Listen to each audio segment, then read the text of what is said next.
Lily knelt in the dirt, the grit pressing into her skin. Her eyes remained locked on a single monarch resting upon a zinnia petal. She held her breath, watching the rhythmic, slow pulse of the insect's wings. A sudden breeze stirred the garden, and she leaned forward, bracing herself with one hand against the earth to keep her balance. The butterfly shifted, its antennae twitching in the cool air, and for a heartbeat, the connection felt absolute. When the insect finally took flight, the sudden motion pulled Lily from her trance. She stood up, brushed the soil from her knees, and reached for the notebook tucked into her pocket. Her pages were already dense with graphite sketches of wing patterns and detailed lists of nectar-rich plants. She did not just watch, she catalogued every movement. She scanned the garden, her gaze moving methodically from the hydrangeas to the lavender, searching for the next visitor. The morning sun was climbing, yet she remained still, waiting.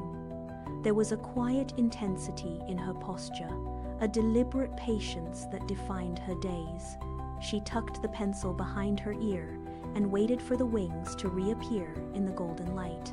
The garden was not enough. Lily walked to the back of the town library, where a patch of withered grass lay forgotten. She dropped a heavy bag of native wildflower seeds and picked up a steel shovel. The ground was hard, packed tight by years of neglect.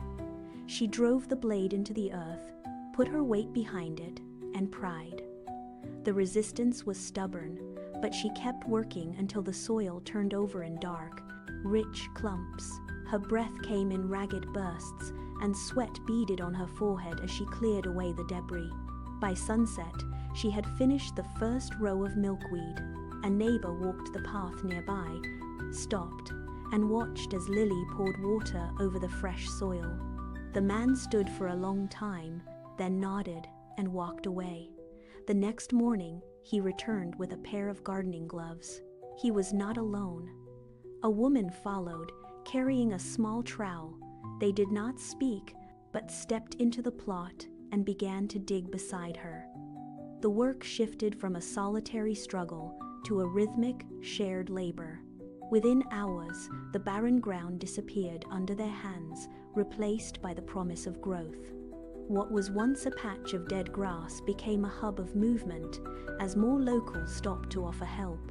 The sanctuary thrived, but the peace proved fragile.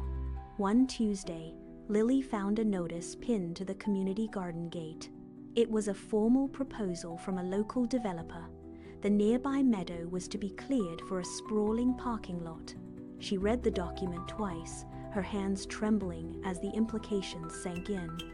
That afternoon, she walked to the meadow. The tall grasses swayed in the breeze, vibrant with insect life, but she saw the land differently now. She paced the perimeter, measuring the distance between the wildflowers and the markers the surveyors had already driven into the dirt. Every step felt like a countdown. She knelt by a patch of milkweed, searching the underside of the leaves for signs of life. The silence of the meadow, once a comfort, now felt like a warning. She realized the developers only saw empty space, not the intricate, invisible webs of the ecosystem she had documented for years. She stood up, her jaw set, and began to collect samples. She gathered a single, dormant chrysalis from a sturdy stalk, cradling it in her palm. It was small, fragile, and entirely defenseless. She placed it inside a glass jar, the smooth surface cold against her skin. The battle for the meadow would not be fought with shovels, but with proof. The town hall air was thick with the smell of floor wax and stale coffee. Lily walked to the front, her boots clicking against the polished wood. The council members sat behind a long, raised table, their faces unreadable. She didn't start with a prepared script. Instead, she reached into her bag and placed the glass jar on the center of the podium. The single chrysalis inside caught the overhead light, a tiny, emerald anchor in a room dominated by blueprints and spreadsheets. Silence rippled across the benches. Lily spoke for 10 minutes, her voice steady. She detailed the delicate connections between the meadow and the town, describing the life cycle of the pollinators as if they were a vital, invisible infrastructure. She pointed to the chrysalis, then to the maps displayed on the wall, showing the council the cost of replacing nature with pavement. She finished, stepped back, and let the room breathe. A council member leaned forward, peering into the glass. The vote followed shortly after. The gavel struck the wood, a sharp, final sound that signaled the end of the threat. The room erupted in a low murmur of relief. The meadow was safe, the developers' plans were discarded, and the land remained untouched, preserved by the fragile proof she had carried into the hall. Years drifted by like seeds on the wind.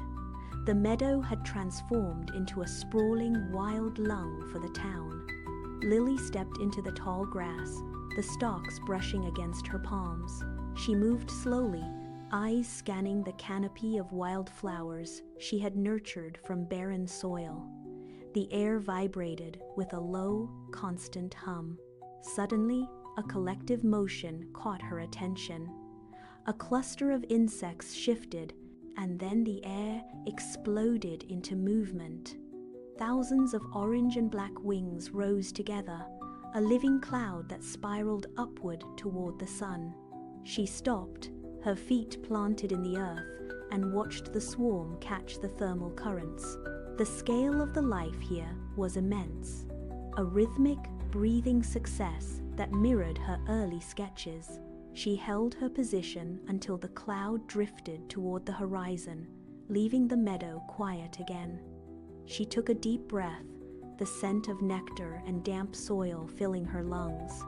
She looked back toward the town, the silhouette of the library roof visible in the distance. Her work here was established, permanent, and self-sustaining. She wiped the dust from her hands, turned her back on the meadow, and began the walk home. Her mind was already cataloguing the next patch of neglected land that needed her attention.